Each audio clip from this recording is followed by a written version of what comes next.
Hi, it's Stephanie Everett from the Suburban Chateau, and welcome to day 10 of our countdown to Christmas.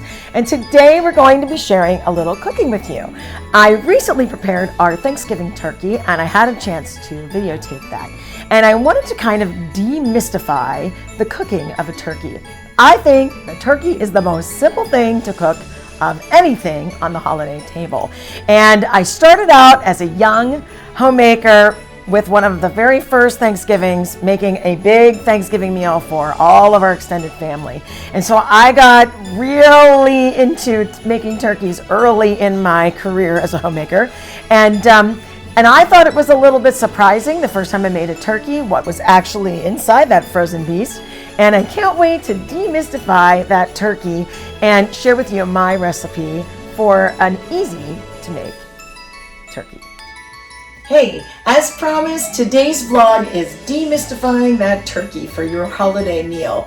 For me, it's the night before Thanksgiving, and so it's time to prep my turkey for cooking it tomorrow. And I'm just gonna go through some very simple steps to help you make an easy job of that turkey dinner. Now, the first thing I'm going to do is I'm going to get my whole kitchen counter a good scrub down. And just being really careful about cleaning and cleanliness is one of the most important aspects of the whole turkey adventure. So the very first thing I'm going to do when I'm cleaning is I'm going to use a natural cleaner for I have an old cast iron sink and of course my countertops. And I actually got this recipe from watching The Farmhouse on Boone. If you've ever seen that vlog, it's awesome. And the recipe that she gives is equal parts baking soda and coarse salt, and then of course adding a little wonderful, right here, essential oil lemon. And it's about 20 drops of essential oil to half cup of the salt and half cup of baking soda. So I'm gonna give everything a good scrub down so everything's clean to touch the turkey.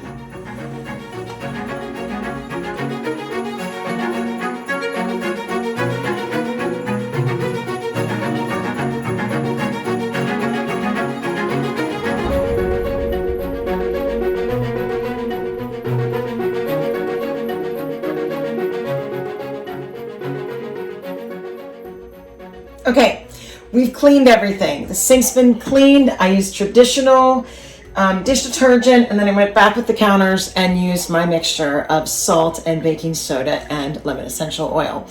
And now we're going to take the turkey out of the wrapper and we're going to check out what's going on inside. It has been thawing. This is a 15-pound bird, and I took it out of the freezer on Sunday, and it's been thawing since Sunday. Today is Wednesday. My guess is it has yet a little bit yet to go, and that's a good reason for cleaning your sinks. You can always put cold water and set your bird in the cold water, and it finishes up that thawing process, and it won't take long at all, maybe an hour or so. But we'll see what it looks like. I thought we're touching some frozen sections of it. This is a pretty common issue, that it's not quite thawed, but when you're starting to get it ready, but we still have a little bit of time yet. And so the next thing I'm gonna do is get the bird into the sink, and we'll check and see where we're at. So I'm gonna cut open the wrapper, and we'll check out this bad boy. He's about 15 pounds, and I'm using a honeysuckle white turkey. It's sort of a toss-up for me between the Butterball and the honeysuckle white. I would say growing up, that's what my dad always picked, one of those two kinds.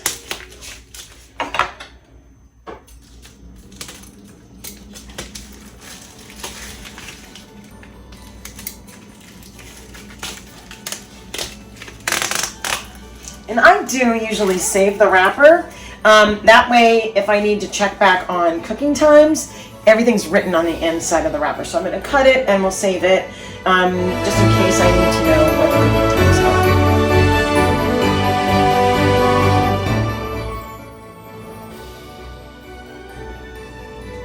So now I'm going to check and see if the bird is actually thawed. And I am feeling some ice. I'm going to run some cold water.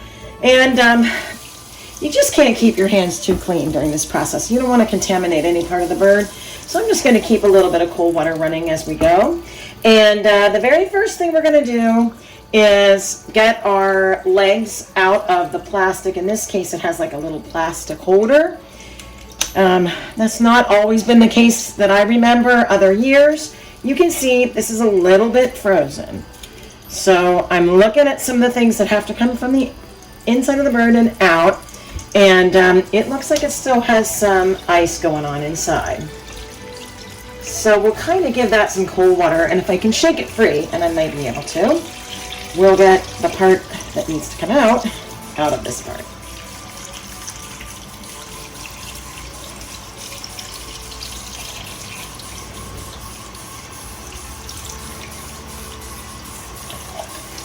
All right, so this is the worst part of the whole turkey demystification. And of course, this is the neck of the bird, and it can get frozen inside the bird when you're thawing it. And the first time I found one of these inside of a turkey, I thought it was pretty gross looking. So I don't use this. Some people may use it for making extra parts of the Thanksgiving dinner or the holiday dinner. But for me, I'm just going to discard. This is the turkey neck. Okay, when I turned over the turkey, this end seemed to be thawing rather nicely. There was a little bit of ice here, but nothing that won't thaw by morning. And then that's when it has to be completely thawed. But when I'm checking out the turkey breast, it seems nice and thawed. I'm not feeling any hard spots, anything like that. Nothing to be concerned about. What I will take a look down in here inside is just to see if there's any little bits I can pull out and get rid of that might just be junk. Something I don't want cooking in with my turkey. So, there just might be some fat clumps, or maybe something that was missed when they took care of the insides. If I see any big chunks sticking out, I'll get those. Just any like fatty deposits that are laying there that I can get with my hands. And I'm also just sort of making sure everything's thawing well. And this looks really good. It looks really clean. And I may just check back in the morning once this has had a little time overnight. There is some really sharp bone down in this area, so I'm trying not to get myself with it. But we want to give it a nice clean out before we set it to cooking. Okay, now that we've gotten the neck out of the bird, and that honestly is the worst part. More surprises coming. I did run a little cold water down there. And then this is probably the giblets, and they were also housed in the turkey cavity. So again, I don't use them. Some people may use giblets. I don't use those. So those are gone. They are out. It is pretty frozen in there. I'm just going to run some more cold water in this guy. Once those two pieces are out, if there is any thawing left to do, it's going to happen a lot faster. It feels still pretty cold back in there. But once those two sections are out of the bird, it will thaw a lot faster. So next we're going to check the other end.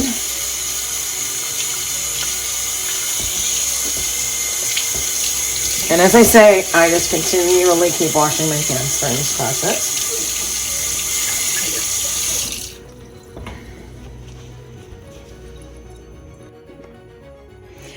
So last thing I'm going to do, just give this guy another little splash down with some cold water before I put him to bed. Then I'll be putting him in this glass dish and covering him with a tea towel.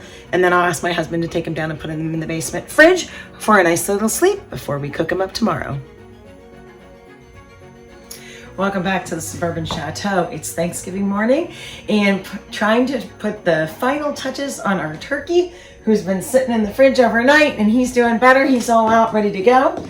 And one thing I did to start us off, I'm going to dress the turkey, put a little salt on the turkey, and then get him into the roaster with the veggies, is I have covered the cookie sheet with just some aluminum foil, just to make it easier to clean up after the sloppy, wet mess of the turkey. So I'm going to transfer him over here and just show you how to quickly, I'm just going to salt the inside, put him in the roaster, add veggies, a little tiny butter and chicken stock, and then we'll get to roasting. So I'm getting ready to salt the interior of the carcass of the turkey. And just because I have some laying around, I have some gloves laying around. I'm going to use gloves because I find that when I put salt right on my hands, the rest of the day, I'm sad that I have done that. So I'm just going to use a glove, and we're going to just salt the inside of that carcass. I'm going to give it one more little, just drain a little bit more. Looks like there's a little bit of wet inside. Let's give that a rinse too.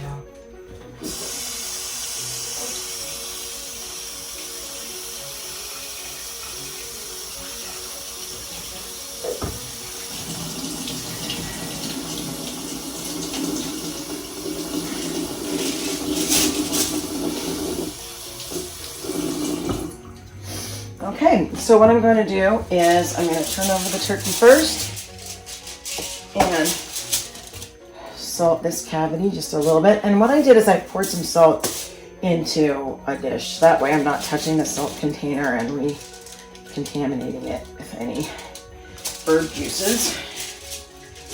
And then so what I had done is I had put some salt into this bowl. That way I could transfer it into my hands and into the carcass of the turkey. And I just basically liberally salted the inside and the other body cavity as well, so that it just has a little seasoning and ready to go. I will not be stuffing this bird, so I'm not as worried about seasonings that affect the stuffing. I'm just worried about giving it a little bit of salt. So into my roaster pan, I'm going to put a little rack. That'll make it easier to take it out when we're all finished. I'm just going to put turkey here, and then we're going to fill it with all of the fixings, all of the veggies, and get her going. This is one of the smaller birds I've done in more recent years. Normally I get a little bit bigger bird, but this is what I can find. So, and I looked early, so I don't know if it's supply chain or what, but I'm happy with 15 pounds. That should do our family well. First in are some Brussels sprouts. So I just rinse them up and sprinkle them all over. They're going to be awesome. My girls love Brussels sprouts.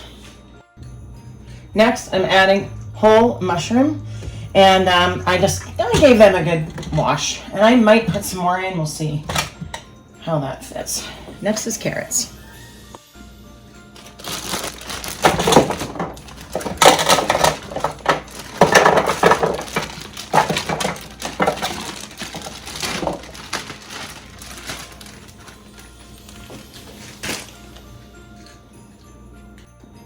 More mushrooms.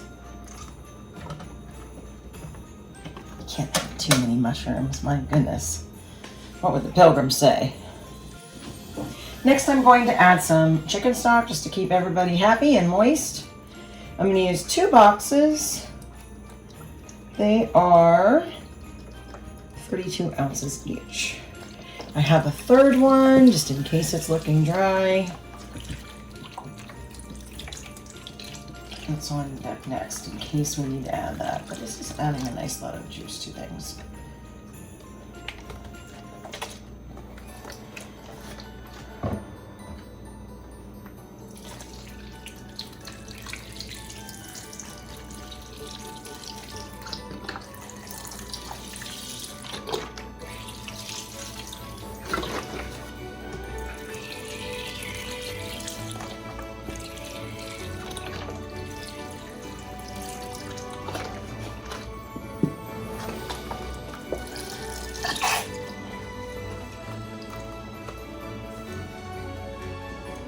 And final step prep is salting the veggies a little bit, giving them a good salt, top the turkey, and then I'm going to glaze this whole mess with some butter, melted butter, just to kind of give everything a glossy sheen. And that tastes yummy.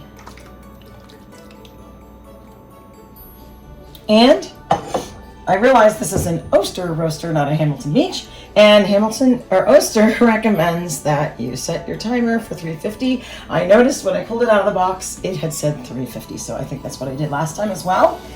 Lid on. We should see you cooked in just a few hours.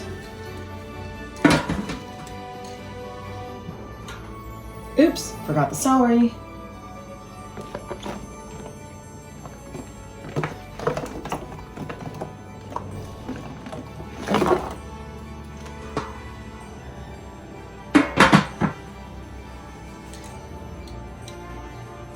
Well, here we have our finished bird and vegetables, and very exciting to dig in. The one thing that roasting in the Oster Roaster does, it doesn't give you that golden brown touch on the top. But the turkey, we checked it with a thermometer. Of course, the little popper popped. It was completely done. I'm just hoping I didn't dry it out and overcook it, but it really took no time at all to have just a beautiful bird. So I hope we demystified the turkey and how do we put it together in the most simple way. Of course, it's not stuffed. Maybe next year I can try that because I've done that before as well.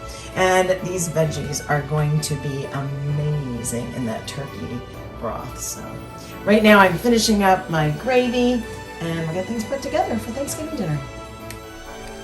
Thanks so much for joining us here on the Suburban Chateau. I hope you'll come back and join us as we continue to celebrate the holidays.